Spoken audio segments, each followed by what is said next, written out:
I subscribe to a magazine called The Week, which summarizes the week's news into just 38 pages of bite-sized articles you can easily digest while sitting on the toilet. And yet, even with such slim issues, I have let the weeks pile up. It's been such a busy time. Between preparing a parochial report, a grant application, and then Lent, Holy Week, and Easter, I am still reading events from 5 weeks ago.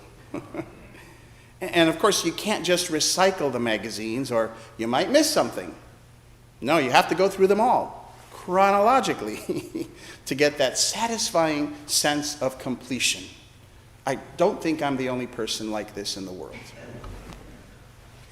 So on the cover of my current issue is President Biden smiling big with a can of spinach in his hand and Popeye-sized forearms, triumphant after his State of the Union address.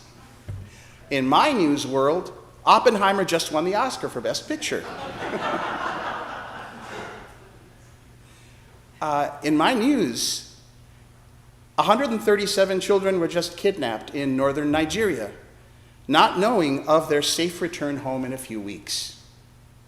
My issue mentions 133 hostages still held by Hamas, not the fewer than 100 we now suspect remain.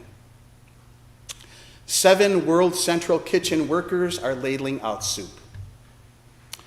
And approximately 68 Palestinian children still play amid the rubble in Gaza or search for food, unaware of the sniper's bullet or bomb headed their way, or innocent of the heart, liver, and kidney functions that will break down as they starve in a few weeks' time.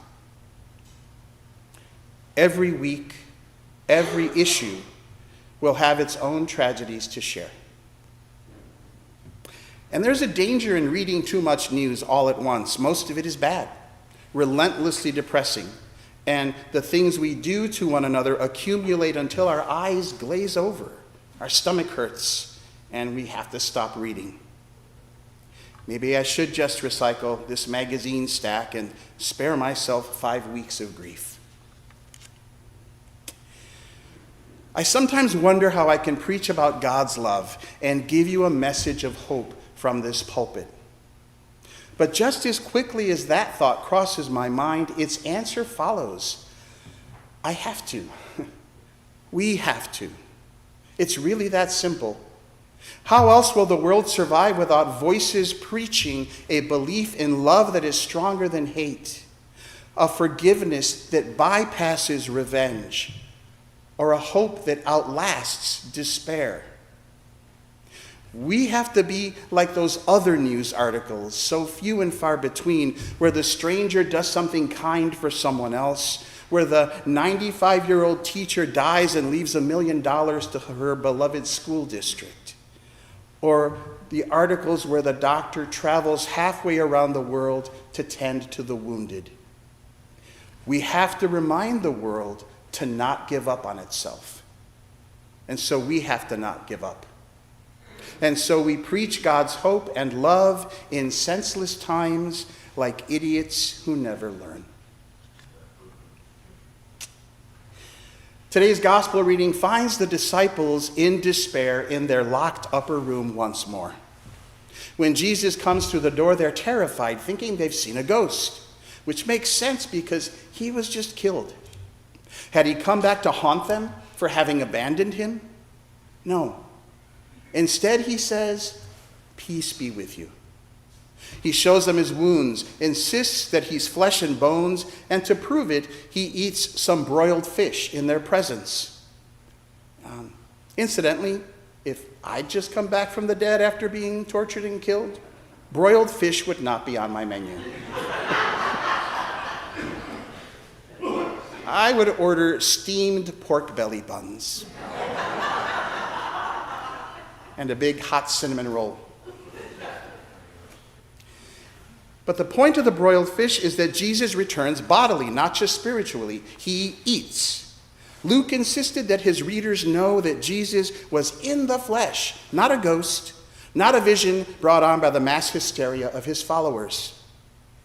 And though it took the disciples a while to recognize Jesus, in their joy they were disbelieving and still wondering. Eventually they came around. Soon they were stepping out into a world of violence and despair, proclaiming Jesus to all nations, preaching God's hope and love in senseless times. And they broke bread together as a way of remembering Jesus into their communities.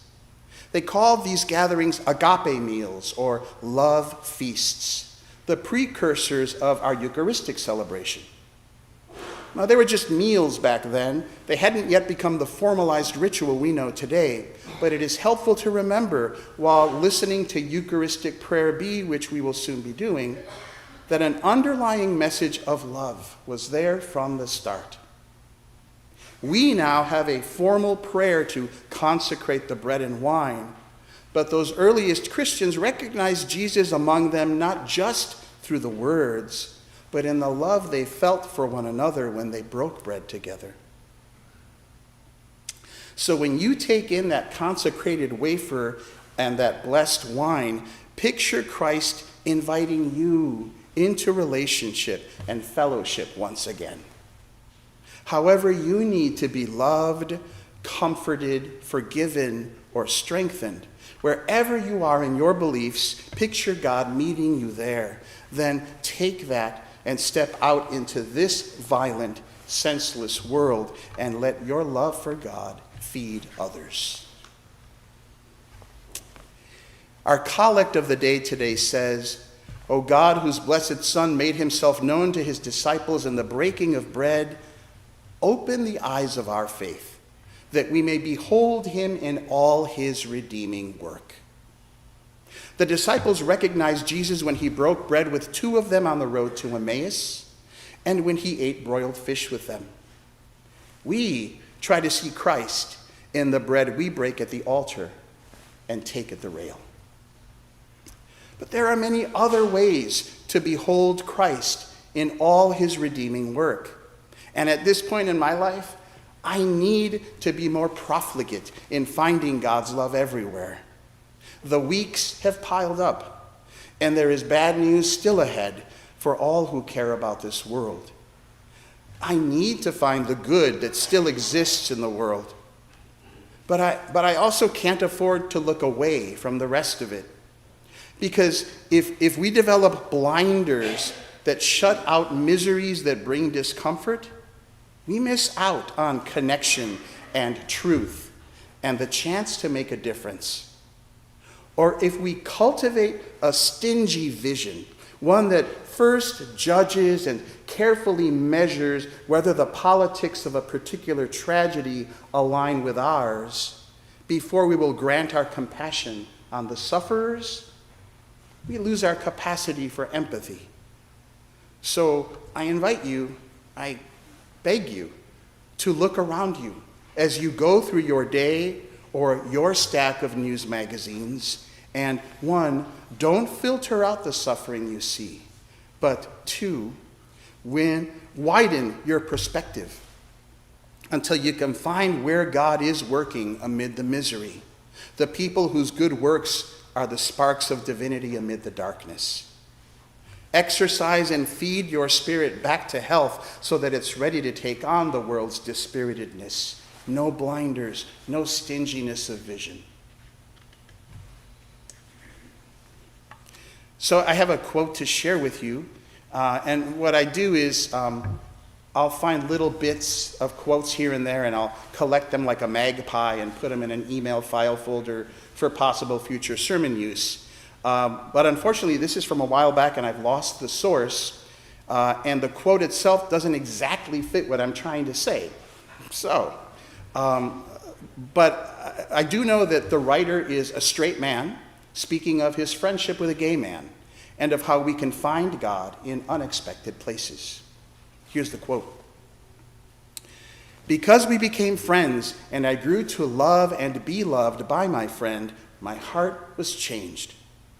No longer could I objectify him as a gay man, nor could I continue objectifying the gays in general. Once again, I found myself opened to the transformative power of a love freely given and received, rather than one merely professed. As I have begun to learn, the same principles apply to our relationship with the divine. We construct theologies and philosophies of God so that we can then place God on a pedestal and worship from afar. In so doing, we seek to limit God, to render God impotent and unchanging. Far better to engage God for God's sake intimately. Far better to honestly seek God's face, even if the face we discover does not meet our expectations. That is a love that transforms. And the Word became flesh and dwelt among us. Now that the flesh is gone, ascended into heaven, how do we keep the Word from going silent in this troubled world? By connecting with the world and by insisting on love and empathy in every situation. We must be the flesh through which the Word now speaks, acting as witnesses of these things so that people will recognize Jesus in his new form, ours. Amen.